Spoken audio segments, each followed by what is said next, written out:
God is reigning over this place, Panginoon. The thickness of your presence, Lord God, ay nararanasan namin ngayong umagang ito, Panginoon. Maraming salamat po, O Diyos. Sa ito namin binabalik ang papuri at pagsamba sa tayong pangalan ni Jesus. Amen. Amen. Ngayon pong umagang ito, nandun pa rin po tayo sa the series na The Name. And last week po, ano po yung ating pong pinag-usapan? Jehovah Mekadesh. So, we focus doon sa doon sa name po ng Panginoon na Jehovah Mekadesh of Him being holy. Doon po tayo nag-focus na dahil holy ang Panginoon, ang ibig sabihin po ng holy God o ng pagiging holy ng Panginoon is being set apart, that He is cut above, wala pong siyang katulad, wala pong makahihigit sa Kanya. He is the name above all names. And as holy God, ibig sabihin din po, He is sinless. Walang bahid ng karumihan, kamalian, siya ay banal. Amen po ba? So today po, we will focus on Jehovah Mekadesh, the Lord who sanctifies us. Na kapag sinabi po na the Lord who sanctifies His people, na the Lord is expecting us to be a holy people. Amen po? Amen? Because God is holy, the Lord is expecting us to be holy. Pinili po tayo ng Diyos to be God's holy people. So ngayon, pag-aaralan natin, ano nga ba yung ibig sabihin ng holy people o pagiging holy people? What does it mean about being God's holy people? Sa Leviticus 20:26 po, ang sabi po dito, "You shall be holy to me, for I, the Lord your God, have separated you from the peoples, that you should be mine." Isinantabi daw po tayo, inilaan daw po tayo ng Panginoon para lamang sa Kanya. So, ayun po yung pagiging holy people. The Lord chose us to be set apart for Him. Iyon po yung sinasabi na as God's holy people. So, ngayon po, mas pag-uusapan pa natin at aalamin pa natin ano nga ba yung ibig sabihin. Mas palalawakin pa natin po ano nga ba ang ibig sabihin of being God's holy people. So, we have 3 points today. Positional holiness, yun po yung una. Positional holiness. Progressive holiness, ano yung ibig sabihin nun, and permanent holiness. We will dun po tayo sa positional holiness. Ano nga ba itong sinasabing positional holiness na to? So, ang positional holiness po ay nangyayari when we become born again. Sino po dito ang born again? Amen. Naranasan ang mabuhay na magmuli. Ipanganak sa Espiritu. Okay? So, the moment that you become born again, you've experienced that positional holiness. Okay? Iyon po yung nararanasan, yung positional holiness. Ito pong positional holiness is a one-time act of the Holy Spirit on the hearts of the people who put their faith and receive Jesus Christ as their personal Lord and Savior. So, when the time na nung time po na tinanggap natin si Jesus at ibinigay po natin ang ating pananampalataya sa Panginoong Jesus bilang Diyos at tagapagligtas ng ating buhay, ang banal na Espiritu po ay gumalaw o gumawa sa buhay natin para tayo ay maging banal. Okay? Ginawa tayong banal ng Panginoon. So ito pong positional holiness po na to ay tinatawag din po ang positional holiness as justification. Pakisabi po, justification. Justification. Yan. So pag sinabi natin justification, we are saved from the ultimate penalty of sin through the life of Jesus Christ. Yun po yung justification. Tatandaan po natin, ito po yung ating tatandaan. Okay? The first thing that you need to know is that you can't make yourself holy. Hindi po natin kayang maging banal. No? Hindi natin kaya na maging malinis o maging banal sa harapan ng Diyos. Hindi natin kaya sa sarili nating lakas ang maging malinis, matuwid, at walang bahid. Holiness is a desired state that is beyond our reach. Bakit po kaya? Bakit kaya hindi natin kaya na maging banal? Because all the good things na ating ginagawa is like a filthy rags before God. Iyon po yung sinasabi sa Isaiah 64:6. No? Sabi po sa Isaiah 64:6, lahat tayo'y naging marumi sa harapan ng Diyos. Ang mabubuting gawa natin, maruruming basahan ang katulad. Okay?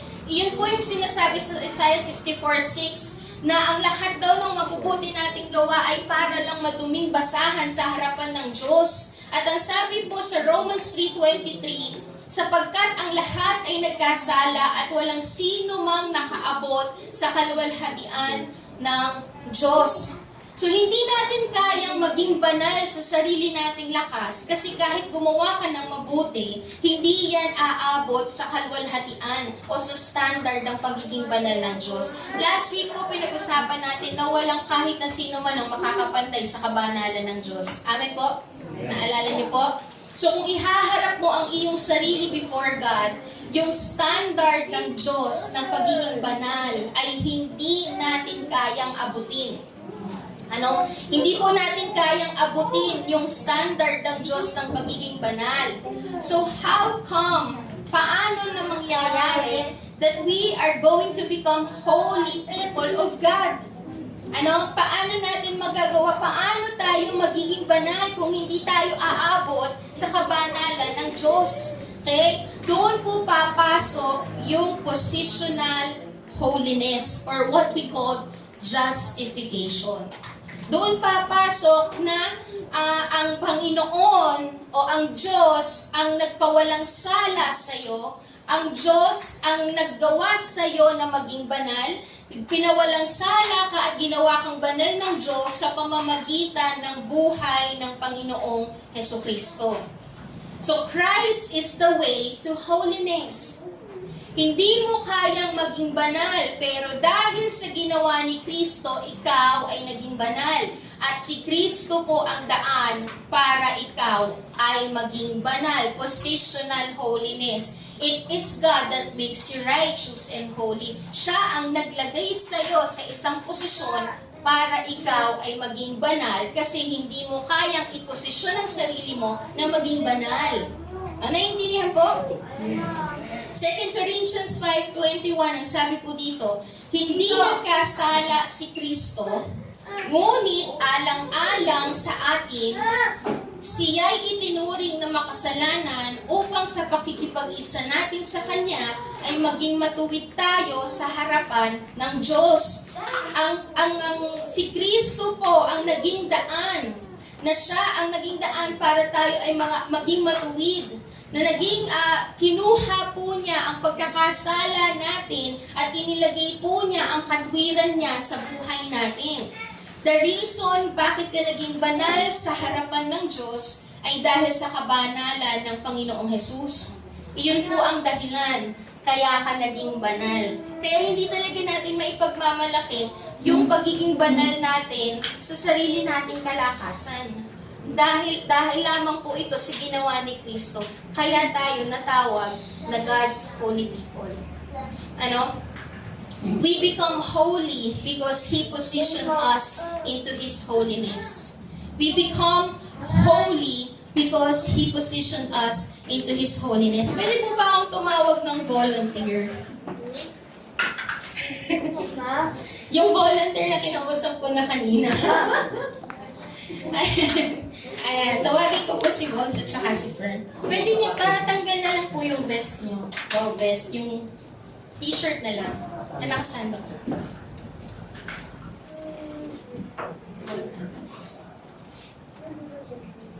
Ayan.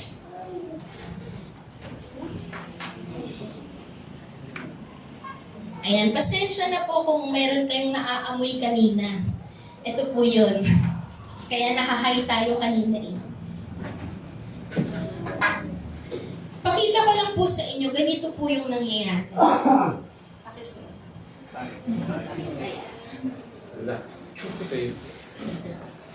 Si Fern, represent po siya ng Panginoong Jesus that He has this righteousness. Ito pong suot niya ay yung righteousness, the garments of righteousness. Fern, mo siya. Tapos si Paul, pasensya na kasi t-shirt ko to eh. Ayan, si Vols po, it represents us. Suot mo na yung magkamamaya. Si Vols po, hindi niya pwedeng gawing malinis ang kanyang sarili kung ikukumpara sa kalinisan ng Diyos. Ang standard ng kalinisan po ng Diyos ay ganitong kalinis. Kahit nalaban to ng tide, hindi, kahit na anong gawin mo, hindi magiging malinis ang iyong sarili sa harapan ng Diyos kung ikukumpara sa harapan ng kabanalan ng Diyos. Kasi kahit na anong gawin natin, tayo ay nagkakasala. Ang sabi po sa Romans 3:23, tayo ay makasalanan. Ano yung ginagawa nating kasalanan? Tayo ay nagsisinungaling. Makasalanan talaga tayo. No? Tayo ay nangungupit ng piso. Kasalanan yun. Ano ba yung ginagawa natin? Tayo ay we gossip. Ano pa? Ano pa? Ha? Ano pa po yung ginagawa natin? Marumi mo ka. Marumi ang mukha. Ano pa po yung ginagawa natin? Nambubudol tayo, scammer tayo. Ano pa? May times na akala nyo okay tayo, buti tayo, pero sa totoo lang minsan nakakapagsinungaling, nanloloko tayo, di ba? We justify our wrongdoings, no? Ano pa?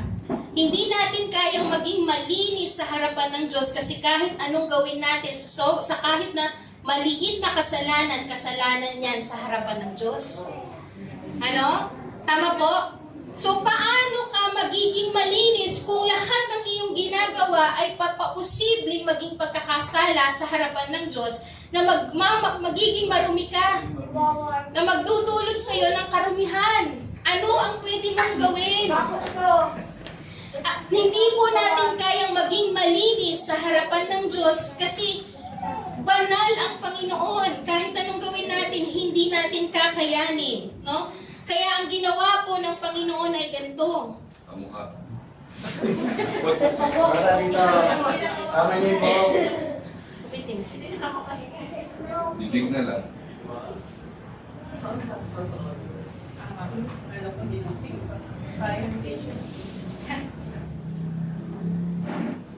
Diretso mo rin. Tama niyo po. Ang ginawa po ng Panginoon dahil hindi natin kaya na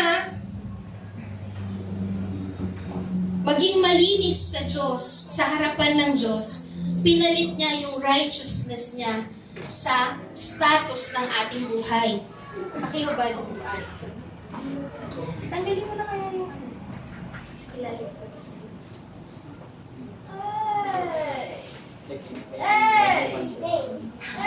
Sorry. Ayan. Inilagay po niya, the Lord is the one who positioned you to become holy by putting His righteousness in your life. And He is the one who put that filthiness of our life. Siya po.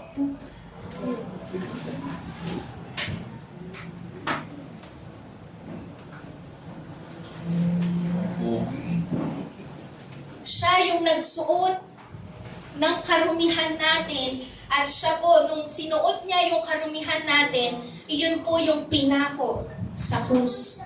Iyon yung pinako sa krus.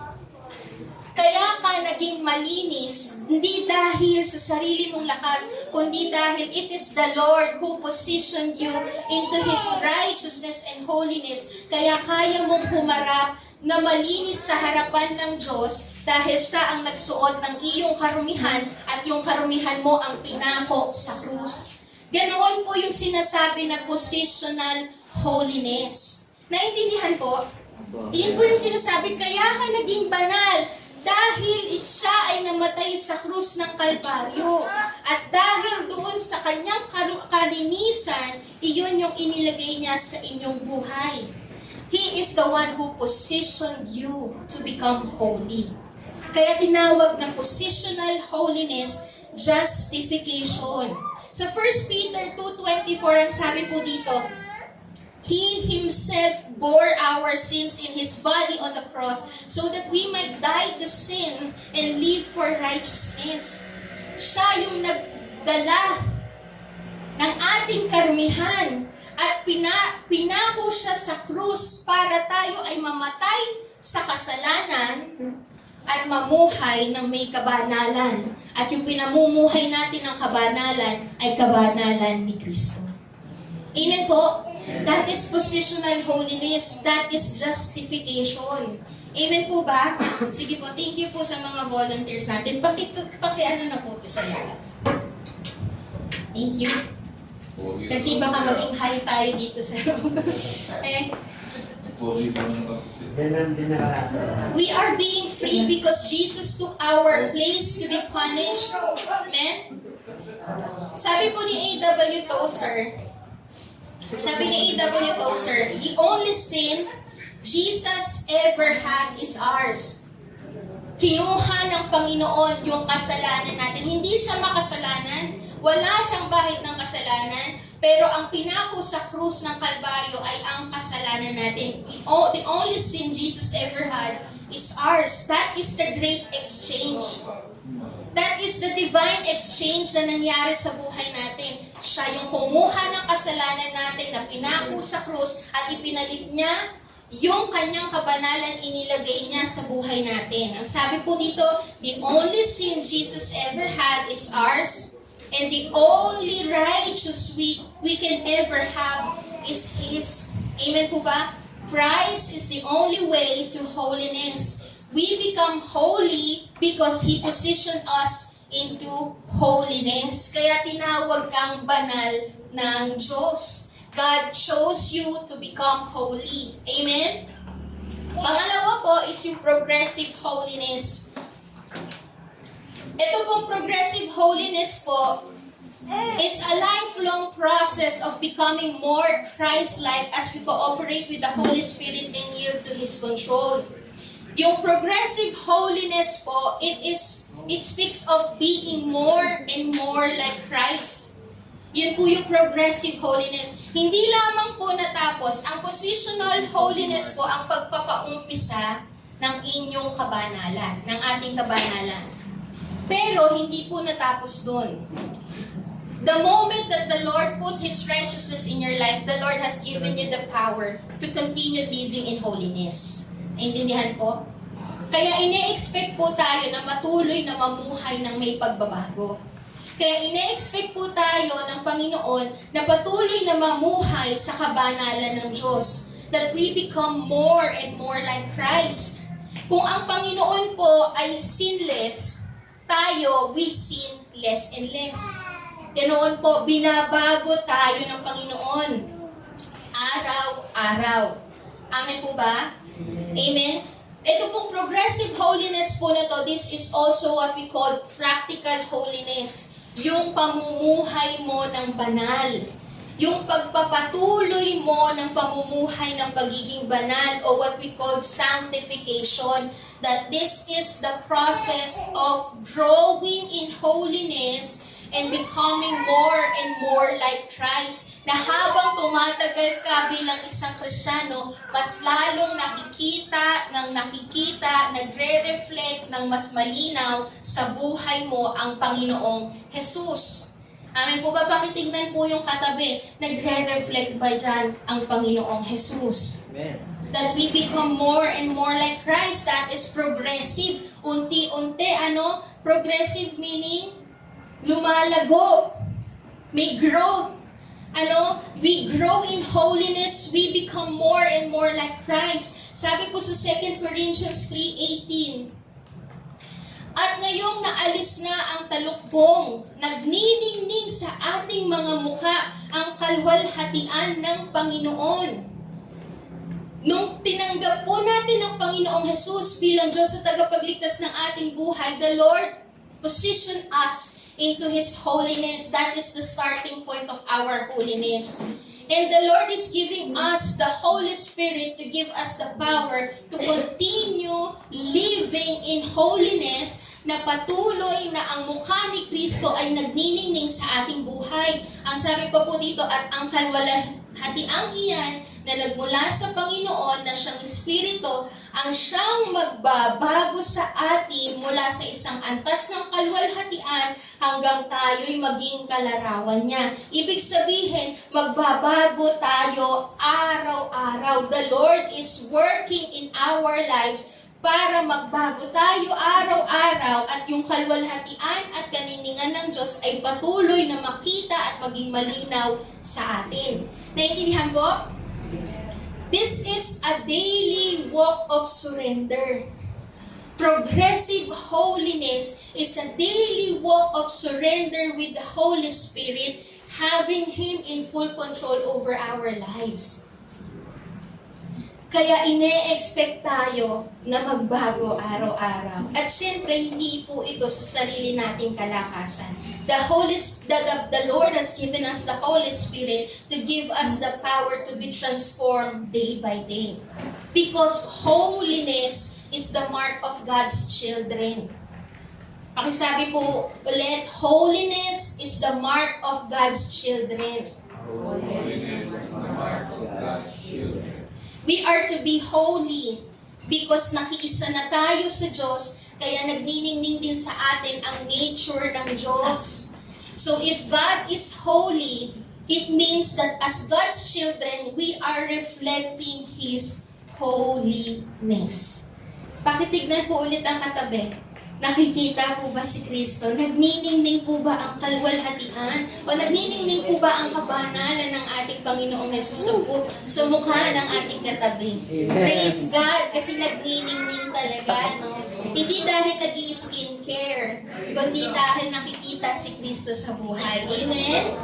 Amen? 1 Peter 1:15-16.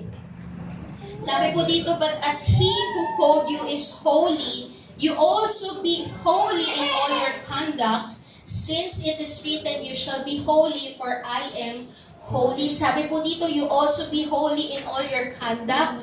So this verse po is saying that our manner of life or behavior should reflect the holiness of God.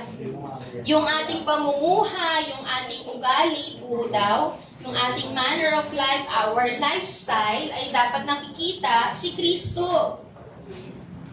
Ang pamumuhay natin ay dapat iba sa lifestyle ng pamumuhay ng hindi mananampalataya kasi merong marka na sa'yo. Ang marka na yan ay ang mukha ni Kristo. Dapat makita po sa buhay natin yung mukha ni Kristo, makita sa buhay natin yung pinaniniwalaan natin. Yung kabanalan ng Panginoon. Iyon po yung dapat na makita sa atin, hindi na tayo namumuhay ng ayon dito sa mundo. Okay po ba? Amin po ba? 1 Thessalonians 4:3-5. Sabi po dito, for this is the will of God, kalooban daw po ng Diyos ang tayo ay mabuhay ng may kabanalan. We are expecting, ina-expect po tayo to live in holiness because we are now one with the Holy God. Amen? For this is the will of God, your sanctification, that you abstain from sexual immorality, that each one of you know how to control his own body in holiness and honor. Na kalugod-lugod. Ang buhay natin sa harapan ng Diyos, not in the passion of lust like the Gentiles who do not know God. Dapat daw po tayo ay mamuhay na ang pinaniniwalaan natin ay the Lord exists. May times po kasi, ang mga Kristiyano, they profess that God exists, that they believe in God, pero they live as if God doesn't exist. Namumuhay sila, na naniniwala sila at pinoprofess nila na mayroong Diyos na nagbabago, pero ang pamumuhay nila ay taliwas sa kanilang pinoprofess na may nagbabagong Diyos. Naiintindihan po? So, sabi po ng Panginoon, kalooban niya na tayo ay mamuhay ng may kabanalan. Amen? 1 Thessalonians 4:7-8, ang sabi po dito, for God has not called us for, ano po yung sabi dito? For God has not called us for impurity, but in holiness. Therefore, whoever disregards this, disregards not man, but God. Hindi po ito turo ng tao, kundi ito ay turo ng Panginoon. That we are called not to impurity but in holiness because the Holy Spirit is with you. If the Holy Spirit is with you, then you are holy. Naalala niyo po yung ating pinag-aaralan nung nakaraan na ang lugar na kung saan nananalagi ang banal na spirito, it makes the place holy. So if your life is if the Holy Spirit is dwelling in your life, then ang iyong buhay ay banal. At ine-expect po tayo na patuloy na gamitin ang ating buhay sa kabanalan at sa kalwalhatian ng ating Diyos. Amen? Kung si Lord po as holy God, He is sinless. Tayo as holy people, we are not sinless. Hindi po tayo yung hindi na nagkakasala. No? Sometimes nagkakasala tayo. Pero ang mga tao na namumuhay ang banal na spirito sa kanila, we sin less and less because the Holy Spirit is renewing us day by day. Binabago tayo ng Panginoon araw-araw. Nawawala na sa atin yung desire to sin before God. Nawawala na sa atin unti-unti yung pagnanais na magkasala sa harapan ng Diyos. Kaya we sin less and less because the Holy Spirit is renewing us day by day. Binabago tayo araw-araw. Amen po ba? Ang banal na spirito, ang pagkilos niya, tayo ay binabago araw-araw. Sa Colossians 3:10, ang sabi po dito, isinuot ninyo ang bagong pagkatao na patuloy na nababago at nagiging kalarawan ng Diyos na lumikha sa iyo, upang lalo ninyo silang makilala. Nababago at nagiging kalarawan ng Diyos. Patuloy, sabi po dito, patuloy na nababago. Dahil ang banal na spirito ay nasa atin, anuman ang ninanais ng banal na spirito ay ninanais na rin natin. So dahil ang nais rin ng banal na spirito ay bigyan ng kalwalhatian ang Panginoon and not to sin against God, then our desire is not to sin against God also. Kaya kung papansinin po natin, dumarating, hindi nyo maintindihan, may mga nagpapatotoo po dito na hindi ninyo maintindihan, na dumarating sa punto na iiba yung pagnanais ninyo. Diba? Dumarating sa punto na parang even yung pagtikim ng alak ay hindi nyo na ninanais. Tama po? Yung mga bagay na naging bisyo nyo noon dahil alam natin na hindi tama sa harapan ng Diyos, unti-unting hindi na ninanais ng ating puso, hindi na nagiging masarap ang alak, hindi na nagiging masarap ang paghitit ng yosi. Nawawala yung pagnanais mo na ganun kasi ang naghahari sa buhay natin ay yung pagnanais ng Diyos. Amen po ba? Nawawala yung pagnanais mo na magalit sa mga taong nagkasala sa iyo, kundi ang naisin mo na lang ay magpatawad. May mga ganong nagpapatotoo na hindi ninyo maintindihan. Ibig sabihin po nun, the Holy Spirit is working in your life. Amen po ba? Amen? The Holy Spirit is working in your life because ang sabi po sa Philippians 2:13, ang banal na spirito o ang Diyos ang kumikilos sa atin para mabago ang pagnanais natin. At ang pagnanais natin at ang kakayanan natin na sumunod sa kalooban ng Diyos, iyon yung ating ninanais na ngayon. Ano? Sabi po sa Philippians 2:13, for it is God who works in you, both to will and to work for His good pleasure. It is the Lord. Ang Diyos ang nagbibigay sa atin ng pagnanais at kalakasan na masunod ang kalooban niya.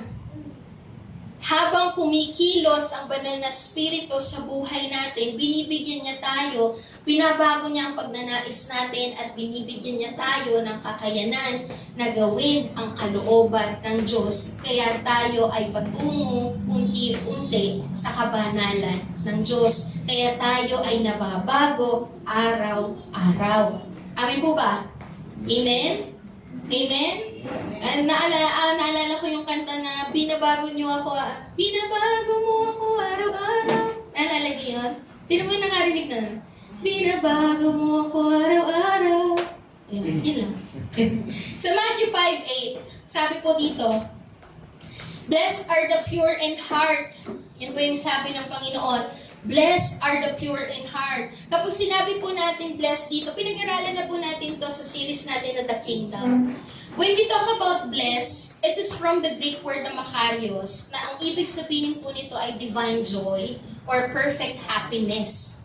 No? So kung ilalagay po natin sa sentence doon sa base sa Greek term na makarios, ibig sabihin po nito, ang sinasabi po ng Panginoon na blessed are the pure in heart, it means happy are the people who are pure in heart. Nagagalak daw po ang mga tao na may malinis na puso. Iyon daw po ang kagalakan ng mga tao.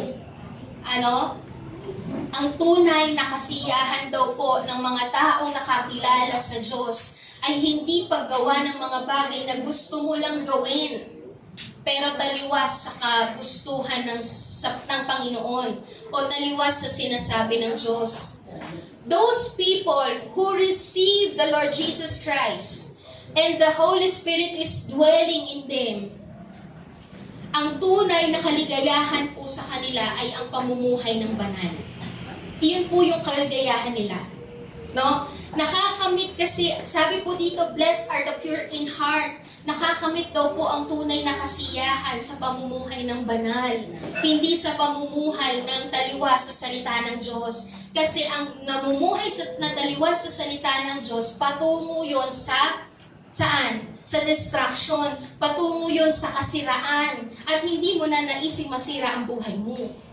Amen po ba? Hindi po natin nanaisin na masira ang buhay natin. Kaya ang desire ng puso ng mga tao na nagdedwell ang banal na spirito, ang kasiyahan nila ay pamumuhay ng banal kasi ang desire ng banal na spirito ay kabanalan. Amen po? Naintindihan po? Ayun po ang nagpapasaya. Ang nagpapasaya sa isang mananampalataya ay ang mamuhay ng may kabanalan. Dahil iyan ang tinanim ng banal na spirito nung tayo ay na-born again. He gives us a new desire, and that desire is to please God, to obey God, a desire to have delight in the Word of God. Iyan po ang desire na inilalagay ng banal na spirito sa buhay natin. The Holy Spirit is not here. The Holy Spirit is not dwelling in you just to satisfy what you want. But the Holy Spirit desire, His primary desire, is to lead us into Christ-likeness. The Holy Spirit primary desire is for the people of God to live in holiness. Kaya ang kasiyahan at kagalakan ng mga mananampalataya ay ang mamuhay ng may kabanalan. Ang goal po natin ay hindi kasiyahan lang, kundi kabanalan. That is our goal. That is the progressive holiness. Our life must not be focused on what makes us happy. No? Alam ko naririnig niyo na to. Our life must not be focused on what makes us happy but what makes us holy. Hindi lang po happiness, kundi holiness. Iyan ang desire ng puso ng mga mananampalataya. Amen po ba? Amen. Meron po akong inilista dito ng mga bagay na nakikita sa buhay ng mga God's people. Babasahin lang po natin ng mabilis na mabilis. Ito po ay respect and love for God. Iyan po yung nangyayari sa mga taong merong nananahan at naghahari ang banal na spirito sa buhay nila. They have the respect and love for God. They have zeal to please God. Na more concerned sila of what God will think, not of what people will think. Okay? They are more concerned of obeying the Lord, not obeying the people. They have this love for God's people. They have this delight for God's word na kinauuhawan po nila ang salita ng Diyos. Kapag naghahari ang banal na spirito sa buhay natin, makikita mo ang bunga nila. Makikita mo yung nag-flow sa buhay nila. They are thirsty and hungry for God's presence and God's word. Amen po? They delight and they have this true repentance. They hate sin and they want to be faithful and obedient to the Lord. Iyon yung ninanais po nila. Okay? They have this humility na wala po silang ibang itinataas kundi ang pangalan ng Panginoon, ang ginawa ng Panginoon. And they have this full grasp and give significance on the cross of Christ. They don't take lightly what Jesus has done on the cross. Ayan, makikita niyo po yun. Nasa isang slide po yun para. Nandun po ba? Wala po. Ayan. Okay? They have the desire to serve the Lord, joy in worship, passion for prayer, desire to tell others about the Lord, have concern for God's house. Iyan po yung ninanais ng mga tao na nananahan at naghahari ang banal na spirito, having a progressive holiness. Yung lumalago, nag-grow sa kabanalan ng Panginoon, ito po yung nakikita sa kanila. Okay? And kapag sinabi rin po nating progressive holiness, kung kanina po we are being more and more like Christ, we sin less and less, progressive holiness din po is to be set apart for the special use or purpose. Progressive holiness din po is being set apart for the Master's use. Na ang buhay mo ay nakalaan lamang para sa Diyos. Kung tayo po, kung nananahan ang banal na spirito sa ating buhay and that what makes us holy, lahat po ng banal o ginawang banal ng Diyos is set apart for God. That is the rule of the Lord. Anything that is holy is set apart for God. Anything that is holy is set apart for God. Pag ginawang banal ng Diyos itong lugar na to, dahil nananahan ang banal na spirito ito, ang lugar na to ay para sa Diyos lang. Hindi nagagamit sa mga bagay na makamundo. Hindi pwedeng gamitin sa mga bagay na hindi ayon sa purpose ng Lord. Ganoon din po ang mga gamit. Sa Old Testament, kapag sinet apart o inanoint ang mga gamit, ito po ay para sa Diyos lang. Ginagamit para sa Diyos lang. Okay? Anything that is holy is set apart for God. Holy, Bible. Ano yung difference ng Bible sa ibang books that makes it holy? Because the Holy Bible contains the Word of God. It contains the Word of God. The Bible is used for God's purpose of revealing to people who He is. Kung titignan niyo po, ang Bible po ay ginagamit lamang ng Diyos, hindi sa ibang mga bagay lang. Okay? But for the purpose of revealing who He is. The purpose of His plan for redemption and His promises. The Bible is used for His agenda alone. Doon lang po ginagamit ang Bible for His agenda alone because it is set apart, nakatabi, nakalaan, itinalaga para lang sa gawain, sa purpose, sa agenda ng Diyos. Ganoon po, even the Sabbath, mayroon pong pinili ang Diyos na isang araw that will be set apart for Himself. That is the Sabbath day. That we call the Lord's Day. It is called the Lord's Day, the Sabbath day. He set apart that day, that Sabbath day, for the purpose of commanding His people to enjoy His presence. Inilaan po yung araw na to para sa Kanya lang. He makes it holy kasi kinukuman po ng Panginoon ang kanyang mga anak to enjoy His presence on this day. Okay, to focus this day on His presence at ipagdiwang ang pagliligtas na ginawa ng Diyos sa kanyang mga anak. Sabbath day is set apart for His purpose and agenda. Anything that is holy is set apart for God. Naintindihan po?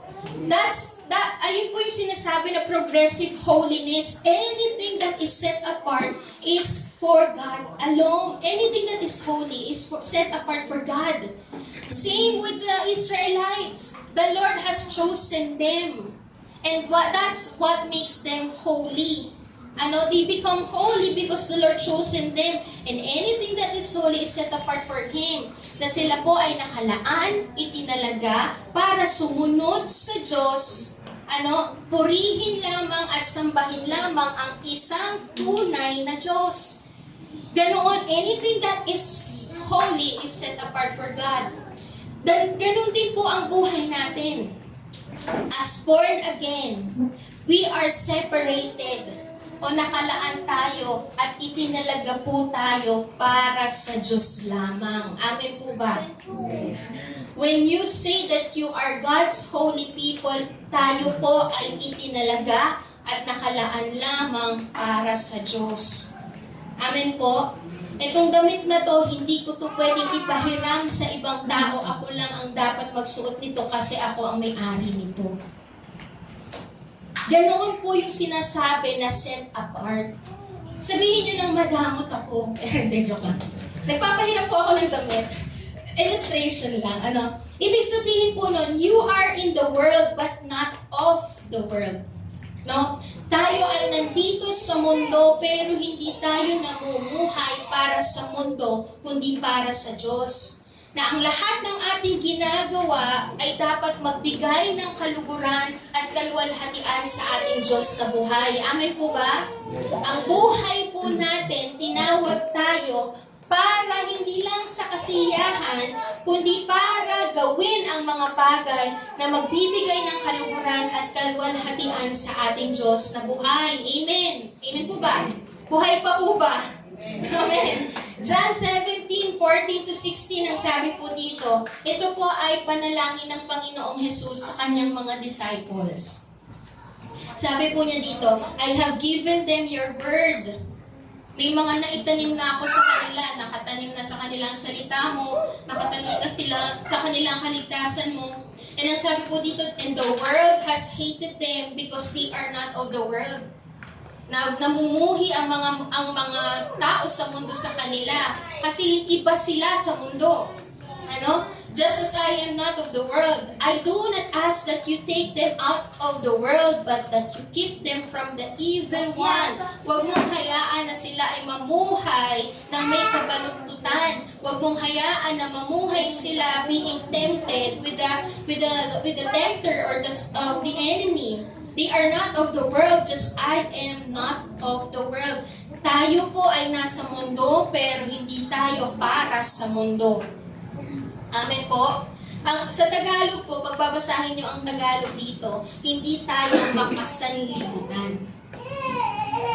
Hindi tayo umaayon sa sistema ng mundo. Yung mga bagay na nangyayari sa mundo, kung taliwas siya sa salita ng Diyos, ang pipiliin natin ay salita ng Diyos. Ganoon po yung sinasabi that you are set apart. Your life is nakalaan, itinalaga, it is set apart for Master's use. Ikaw ay para sa Diyos. Pakisabi po sa katabi, ikaw ay para sa Diyos. Huwag po sabihin na ikaw ay para sa akin. Ikaw ay para sa Diyos. Amen po ba? Pakisabi po ulit sa katabi, ikaw ay para sa Diyos. Sino po dito yung nakakaalala ng Toy Story? I will just give you an illustration. Para lang maunawaan po natin. Yung Toy Story, sino nakakaalala po ng Toy Story? Ayan. Ang Toy Story po, ayan, ang character po dito ay si Andy. Siya po yung bata na may-ari kay Woody and Buzz Lightyear. Tsaka sa mga toys niya. Okay? So, dito po, makikita natin sa movie na to na ang lahat ng toys niya may pangalan niya. Sige, pakita po natin. Ayan. Lahat po ng toys niya ay mayroong niyang pangalan na Andy. So, ibig sabihin, dahil may pangalan niya, ang mga toys na yon may pangalan na Andy, walang ibang pwedeng gumalaw nun.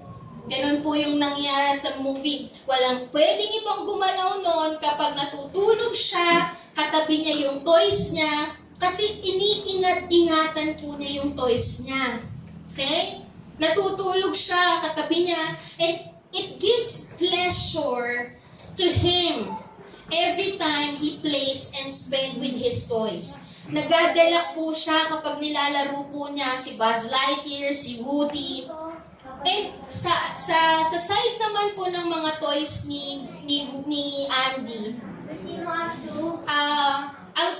ang desire po ng toys ni Andy, they are so excited to be marked with Andy's name. Ayan, pakita natin. Ayan.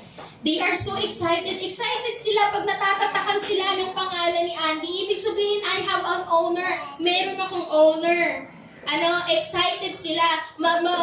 Magagampanan ko na yung purpose ko that I will serve my owner. I will play with my owner. Iyon po yung, ganun sila ka-excited. And kapag natatakan po sila ng pangalan ng owner nila, which is Andy, these toys are loyal to their owner. Loyal sila kay Andy. They love Andy. They love to serve Andy. They love to play with Andy, and they want Andy to enjoy playing with them. Kapag darating si Andy, they are so excited. Excited sila. Andy is here. We can't wait to play with Andy. Ganon sila ka-excited kung mapapanood nyo po yung movie. Ganoon din po sa buhay po natin, if we will relate it in our lives. No? We also have the seal of the Lord. May tatak po sa inyo. May nakatatak sa buhay natin na nagsasabi ikaw ay pag-aari ng Diyos. Ano po yun? At sino po pala yun? That is the Holy Spirit. The Holy Spirit is the seal of the Lord that indicates that we are God's people. So, kung ang banal na Espiritu ay nananahan sa atin, ibig sabihin, tayo ay nakalaan sa Diyos. Tayo ay pagmamay-ari ng Diyos para sa Diyos. And because we are holy and set apart for God, kagaya ng kay Andy, kasama niyang matulog, iniingat-ingatan niya, ganoon din po ang mga tao na God's holy people or set apart for Him. Because we are set apart for God, iniingatan at inaalagaan tayo ng Diyos. Kaya kung papansinin niyo po ang mga tao na anak ng Diyos, inilalayo tayo ng Panginoon sa mga bagay at mga tao na alam niyang makakasira sa atin at makakahadlang sa atin para hindi natin marating yung purpose niya para sa atin. Iniingatan tayo, inaalagaan tayo ng Diyos, pinoprotektahan tayo ng Diyos. And every time na pinapagamit mo ang iyong buhay to fulfill God's purpose in your life and to accomplish what God has called you to do, it gives pleasure to Him. Naintindihan po? That is being set apart. Inaalagaan ka ng Diyos, pinoprotektahan ka ng Diyos, kaya inilalayo ka ng Diyos sa mga bagay na makakasira at makakahadlang sa iyo para hindi mo marating yung purpose mo. Kasi it gives delight and pleasure to the Lord kapag ginagamit mo ang buhay mo to fulfill His purpose and to accomplish what God has called you to do. You are set apart. Amen po ba? Pakisabi sa katabi, you are set apart. And kagaya po ng mga toys ni Andy, sa site ng toys ni Andy, they are so excited to be marked with Andy's name. They are loyal, they love Andy, they love to serve Andy. As God's holy people, marked with the Holy Spirit, as God's holy people, marked with the Holy Spirit, we are loyal to our God. Amen po ba?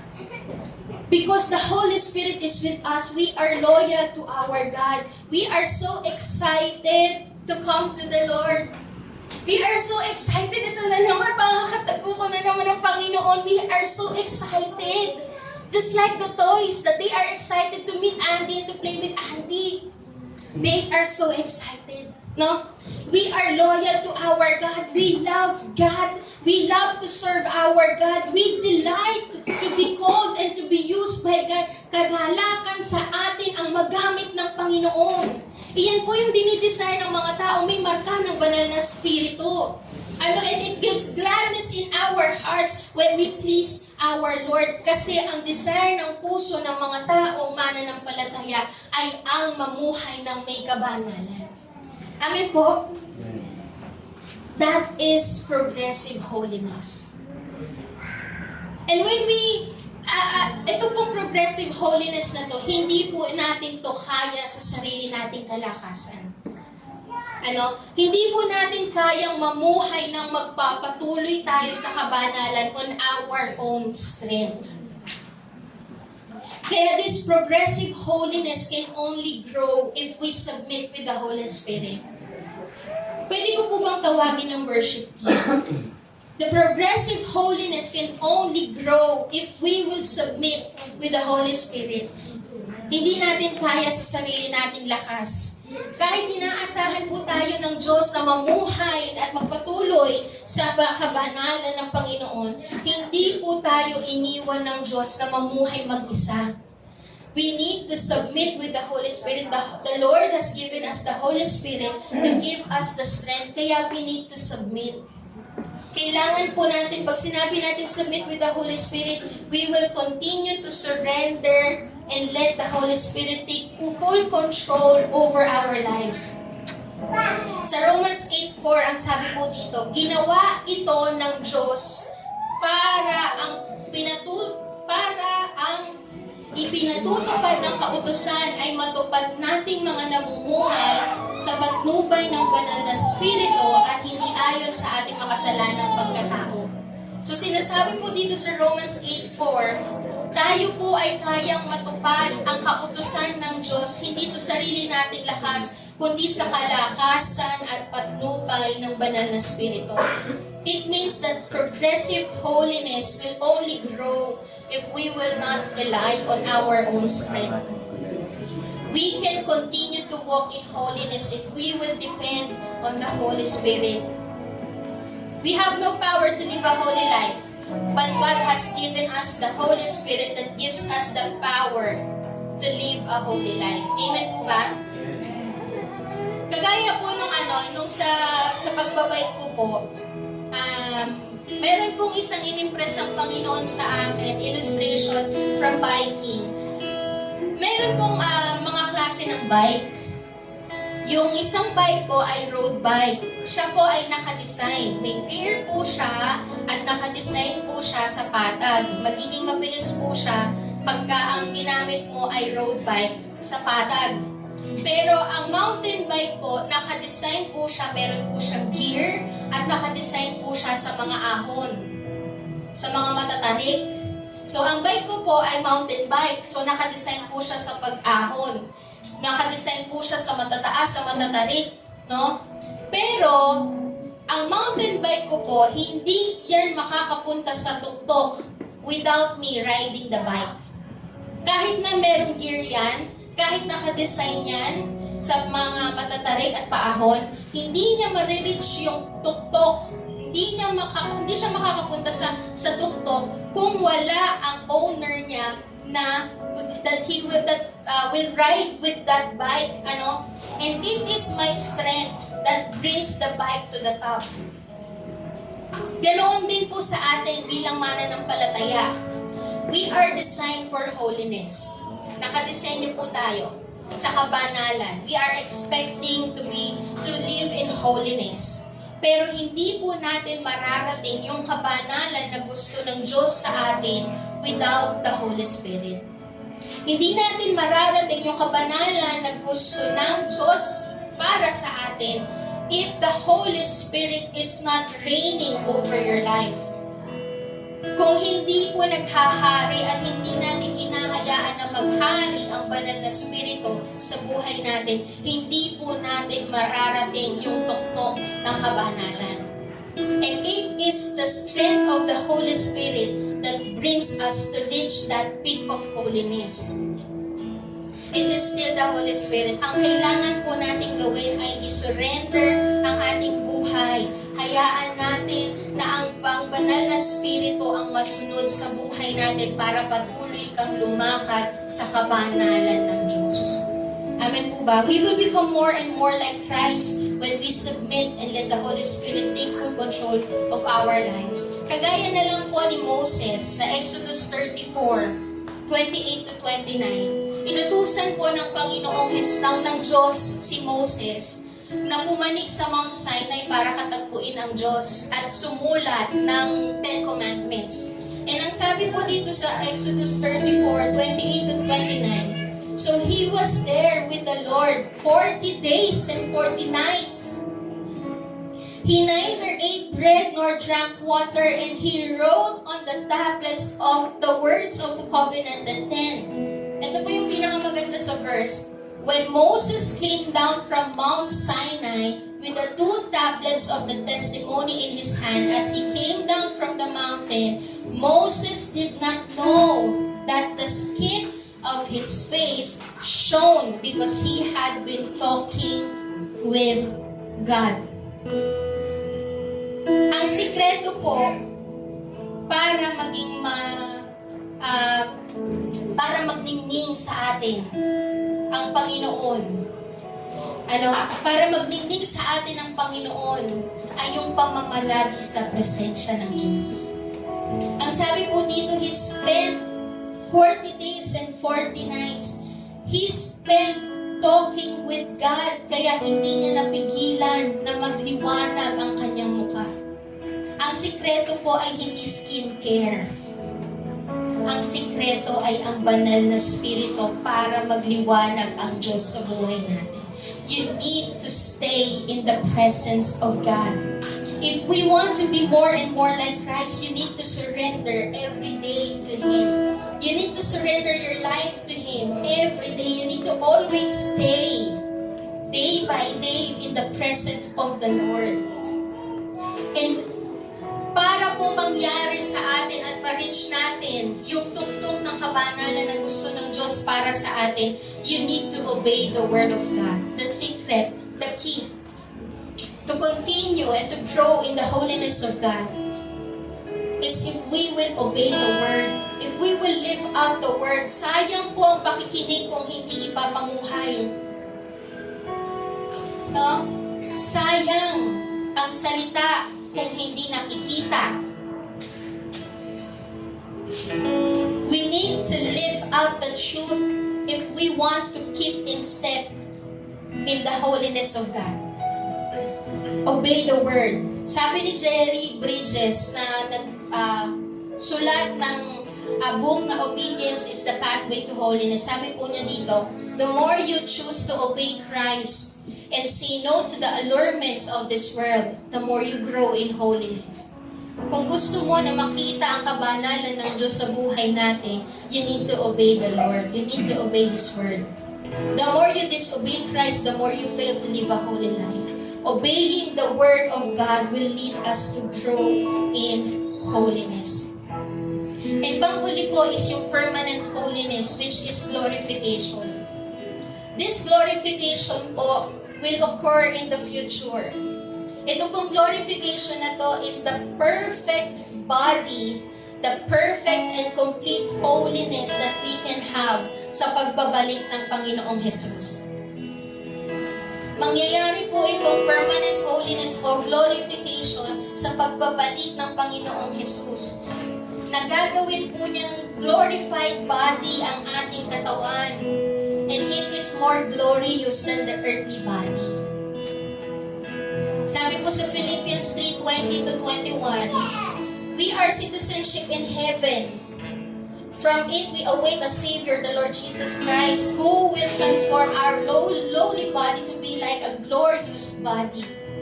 So hindi pa rin po natin makikita pa in full image kung ano yung glorious body. Pero nakikita po o sinasabi po sa Biblia kung ano yung difference ng earthly body sa glorious body. At ang sabi, makikita po yun sa 1 Corinthians 15, that it is imperishable, it is raised in glory, it is raised in power. And ang sabi po sa 1 John 3:2, beloved, we are God's children now, and what we will be has not yet appeared. Hindi pa daw nakikita, hindi pa nag-a-appear, pero ang isa sa sigurado tayo, we will appear. We shall be like, when He appear, we shall be like Him. We will have, magiging kapareho tayo ng Panginoon, having a glorious body. This is the perfect holiness. At ito po yung inaantay po natin. The perfect body having perfect and complete holiness. Ito po yung kabuuan ng ating mensahe ngayong umagang ito. And I am praying po that we will continue to strive holiness today. Pwede po bang pakita yung last slide? This is the full illustration of our message today. As Jehovah Mekadesh, the Lord who sanctifies, it is the Lord that makes us holy. na ang una po, the starting point of our holiness is yung ginawa ni Kristo sa krus ng Kalbaryo, which is yung justification or the positional holiness. It is Him who positioned you into His holiness. Kaya tayo naging banal dahil inilagay ng Diyos ang kanyang kabanalan sa buhay natin sa pamamagitan ng Panginoong Jesus na namatay sa krus ng Kalbaryo. And habang tayo ay nandito sa mundong ito bilang mga born again, bilang mga Kristiyano, we are being sanctified. Na araw-araw tayo ay binabago ng Panginoon. If we will continue to surrender and submit to the Holy Spirit, if we will continue to obey the Lord, we will continue to reach the holiness that God wants for us, and that is sanctification. And the glorification is the final point of the line. Iyon po yung atin pong ini-expect. Positional holiness po. Tayo po ay niligtas sa penalty of sin na tinanggal na, pinutol na ng Diyos ang tanikala na nakagapos sa atin. Kaya hindi na tayo bumabalik sa dati nating buhay. Kasi pinosisyon ka na, binalik ka na ng Diyos doon sa tamang daan na gusto niya para sa'yo. Pinutol niya yung tanikala. At habang ikaw ay lumalakad patungo sa katwiran niya, kabanalan niya, the Lord is giving you the power to overcome. Kaya wala na ang kapangyarihan ng kasalanan sa'yo because the Holy Spirit is with you, overcoming the power of sin. Hindi ka nagagapilan ng kaaway. Hindi ka nagagapi ng kasalanan if we will continue to submit to the Holy Spirit and if we will continue to obey the Word of God. Kaya unti-unti sa buhay mo, nababago ang desire ng puso mo. Nawawala yung pagnanais mo na magkasala sa Panginoon. Ang ninanais mo na at ang kaligayahan mo na ay mamuhay ng kabanalan. Kasi iyon ang kagalakan ng isang mananampalataya na nananahan ang banal na Espiritu. Patuloy na namumuhay ng may kabanalan. And this glorification, we are being saved from the presence of sin. Wala nang kasalanan. When we receive this glorification, no? Let's all continue to be in the presence of the Lord today.